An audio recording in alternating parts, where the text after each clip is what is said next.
basic tube bands. And this is with the natural rotation. So for basic tube bands, you just might want to do some HIIT training or some very light work.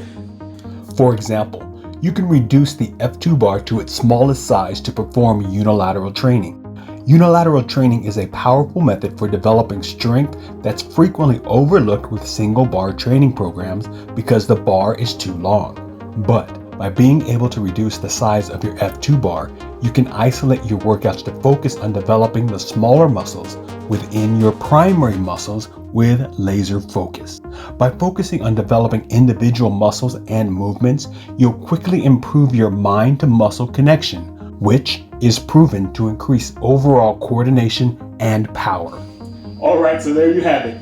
The 3 different variations and connectors. Again, this is just a basic setup to give you an idea of how you can use it.